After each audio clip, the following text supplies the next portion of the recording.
और सभी गुरुजन और प्यारे साथियों, सभी प्यारे बच्चों। तो सबसे पहले तो जो भी 10वीं पास लेवल की जो भर्तियां होती हैं उनके ऊपर हम थोड़ा सा डिस्कस कर लेते हैं, ताकि सबसे प्रथम 10वीं लेवल से ही शुरुआत होती है भर्तियों की। जैसे अगर आप 10वीं पास कर लेते हैं तो कुछ भर्तियां ऐसी भी हैं, अगर आप ओनली 10वीं में बढ़िया परसेंटेज बना लेते हो तो बिना परीक्षा के सीधा सर्विस मिल जाएगी आपको। जैसे GDS डाक विभाग है, जिसमें 10वीं में अगर आप 90% के लगभग बना लेते हो तो डायरेक्ट सरकारी नौकरी है बिना परीक्षा की, और आपको अच्छी खासी पेमेंट सैलरी भी देखने को मिलती है। दूसरी और भी भर्तियां होती हैं, जैसे आप 10वीं पास अच्छी प्रकार से कर लेते हो, इंग्लिश में 50 अंक अगर आपके हैं तो आप किसी भी सेना में जाने के हकदार हैं। अगर आप इंग्लिश में 50 नंबर से कम लाते हो तो आपको चिंता के विषय में पड़ जाना, ये समझ लेना कि आप चिंता के विषय में हैं, क्योंकि आर्मी जो है वो नए रूल एंड रेगुलेशन बना चुकी है। अगर इंग्लिश में 50 अंक नहीं है तो आप क्लर्क के पदों पर नहीं जा पाओगे।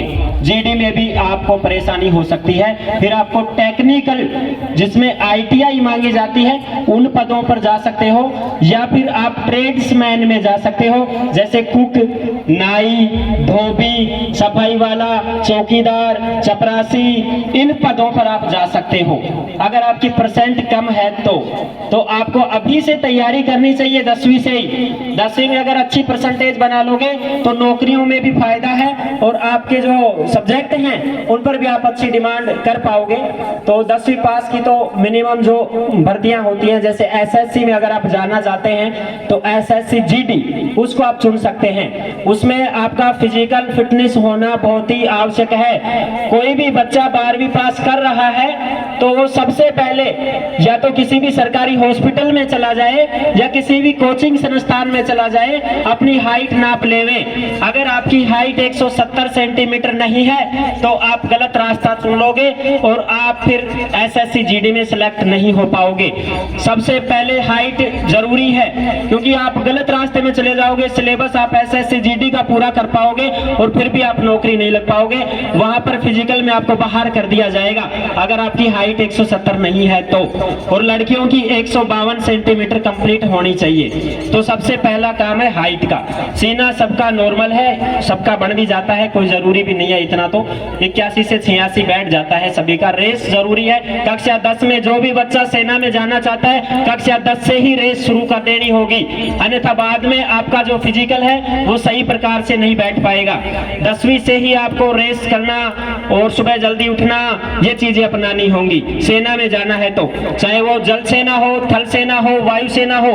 अगर आप सेनाओं में जाना चाहते हैं तो 4 साल की सेवाएं हैं। अब अग्निपथ योजना के तहत अग्निवीर के रूप में आपका वहां पे चयन होता है, जिसमें फिजिकल पास करना पड़ता है, मेडिकल पास करना पड़ता है और फिर आपका टेस्ट होता है। उसके बाद में आपको नौकरी मिलती है। दूसरी चीज, 4 साल पूरा कर लोगे तो 25% जो अच्छा काम करेगा वहां पर अधिकारियों के अंडर में रहेगा, उनको तो कर दिया जाएगा परमानेंट, और बाकी के जो कैंडिडेट रहेंगे उनको 10 लाख रुपए का सेवा निधि पैकेज देकर के घर भेज दिया जाएगा और 4 साल का एक्सपीरियंस सर्टिफिकेट बना करके दिया जाएगा कि आप किसी भी दूसरी जॉब में जाना चाहते हैं तो आप जा सकते हैं। जैसे मान लो आप राजस्थान पुलिस में जाना चाहोगे तो 4 साल का एक्सपीरियंस सर्टिफिकेट आपके पास रहेगा, उससे आपका अलग से कोटा है, आप ही लग पाओगे। बाकी तो कोई लगे ना लगे, लेकिन सेना वाले जरूर लग जाते हैं। बैंक में आप चौकीदार के पद पर भी लग सकते हैं, वहां पर आपको छूट मिलेगी, उसमें भी आप जा सकते हैं। वन विभाग में आप जा सकते हैं, रेलवे में आप जा सकते हैं, अनेक जो भी भर्तियां होती है, डाक विभाग में आप जा सकते हैं अगर सेना से आप काम करके आए हैं, 4 साल की नौकरी करके आए हैं तो। दूसरी कंडीशन, SSC GD में 4-5 पोस्ट होती हैं नंबर वाइज। सबसे ऊपर जैसे CISF, CRPF, SSB और BSF और असम राइफल, इनमें आप जा सकते हैं। इसमें आपके जितने नंबर अच्छे होंगे उसी के अनुसार आपको पोस्ट मिलेगी।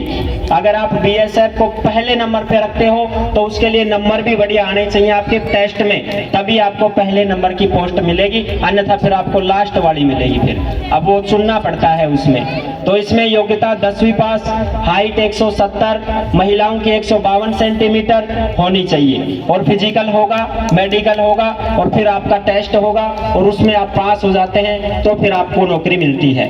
ठीक है। और रही बात अब सेनाओं के अलावा डाक विभाग की मैंने बता दी, सेनाओं की बता दी, SSC GD की बता दी। अब पुलिस विभाग की बात करते हैं तो पुलिस विभाग अपने तो राजस्थान में या तो राजस्थान पुलिस की करता है कोई भी तैयारी, या फिर दिल्ली पुलिस की करता है। यूपी पुलिस की करोगे तो यूपी जीके पढ़नी पड़ेगी, हरियाणा पुलिस की करोगे तो हरियाणा की जीके पढ़नी पड़ेगी, फिर आप अन्य राज्यों के काम के नहीं रहोगे। अगर आपको राजस्थान में रह के नौकरी लेनी है तो राजस्थान जीके पढ़ो, ताकि आप किसी भी भर्ती में अपना जो है मुकाम हासिल कर सको। जरूरी थोड़ी होता है कि हम राजस्थान पुलिस की तैयारी कर रहे हैं और राजस्थान की पुलिस की भर्ती में नहीं लगे तो क्या हम कभी भी नहीं लगेंगे। आप दूसरी भर्ती भी देख सकते हो ना, अगर आपकी जीके तैयार है तो, अगर आपकी पढ़ाई कंप्लीट है तो आप दूसरी भर्तियों में भी फॉर्म भर सकते हो। तैयारी कोई भी भाई बहन करना चाहता है तो एक सिलेबस कंप्लीट करता है। अगर आप टीचिंग लाइन में जाना चाहते हो तो आप टीचर की तैयारी करो, उसी तैयारी से आप अन्य भर्तियों में भी लग सकते हो फॉर्म भर भर करके, और थोड़ा बहुत ही पढ़ना पड़ता है अलग से, बाकी सिलेबस सेम आता है। राजस्थान जीके सेम ही है, ठीक है, रीजनिंग सेम ही है, मैथ सेम ही है, और भी जो अन्य सब्जेक्ट हैं करंट जीके वो तो सेम ही रहती है, हमेशा बदलती रहती है। तो आप एक ही लक्ष्य बनाना। अगर आपको टीचर लाइन में जाना है तो अभी 12वीं पास करते ही BSTC के जो एग्जाम लगेंगे, एंट्रेंस एग्जाम जिसको बोलते हैं, उसको आप देते हो और उसमें आप पास हो जाते हो तो आपको कॉलेज मिलेगी। 2 साल की BSTC करनी पड़ेगी, उसके बाद में फिर रीट का एग्जाम होगा जो अब होने वाला है 27 फरवरी 2025 को।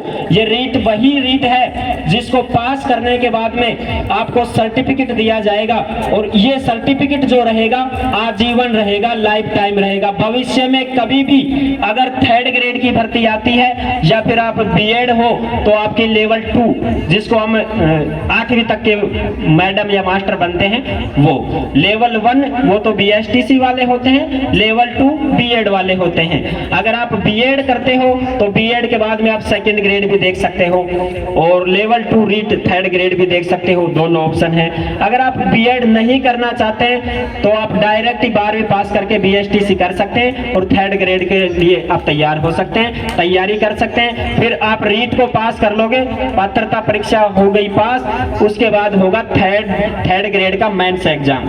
रीट पात्रता पास करने से नौकरी नहीं मिलेगी, तुम सोचो कि पात्रता पास हो गए तो नौकरी मिल गई। मेंस एग्जाम पास करना पड़ेगा 3rd ग्रेड का, फिर आप टीचर बन जाओगे। ऐसे आप टीचर बन सकते हो। B.Ed करोगे तो अगर आप स्नातक करते हो उसके बाद B.Ed करोगे तो 2 साल की होगी, अन्यथा आप सीधे ही 4 साल का इंटीग्रेटेड कोर्स कर सकते हो। BA B.Ed कर लो, साइंस में जाना चाहते हो तो BSc B.Ed कर लो, या फिर और भी अन्य आप चुन सकते हो, कोई भी आपकी मर्जी से।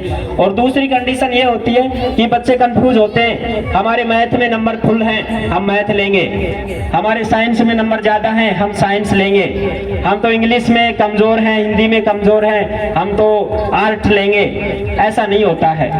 आप ऐसा नहीं चुन सकते हो कि हमारे नंबर जिसमें ज्यादा हैं वो ही सब्जेक्ट हम लेंगे। आपकी डिमांड क्या है, आप क्या बनना चाहते हैं, वो निर्भर करता है। आर्ट में भी बहुत सारी नौकरियां हैं। IAS बन सकते हो आप आर्ट से BA करके, RAS बन सकते हो आप आर्ट BA से, जिसमें भी 2 प्रकार से, इंग्लिश मीडियम वाले होते हैं अलग और हिंदी मीडियम वाले होते हैं अलग। RAS अगर आप बढ़ना चाहते हैं, आपकी इच्छा है, तो 12वीं पास करने के बाद में आपको स्नातक पास करनी पड़ेगी, BA करो चाहे BSc करो। फिर आपको प्री एग्जाम देना पड़ेगा।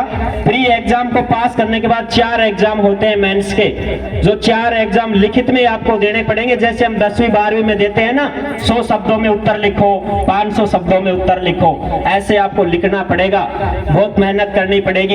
ये सिविल सर्विस होती है, सबसे बड़ा पद एसडीएम होता है इसमें, उसी को हम आरएएस समझते हैं, सबसे बड़ा पद। और वो जब मिलता है जब आपके फुल नंबर आते हैं। एसडीएम बनने के बाद में फिर आप ऐसा समझ सकते हो कि हम आरएएस ऑफिसर हैं। अगर आपके नंबर कम हैं तो आपको फिर आरपीएस बना दिया जाएगा, राजस्थान पुलिस सर्विस में, समझ रहे हो, जो पुलिस में सबसे बड़ा ऑफिसर होता है राजस्थान में, जिसको डिप्टी साहब भी बोलते हैं। और भी बहुत सारे पद होते हैं उसमें। आरएएस का एग्जाम देने से आप 48 भर्तियों में कोई भी ऑफिसर पद पर बन सकते हो।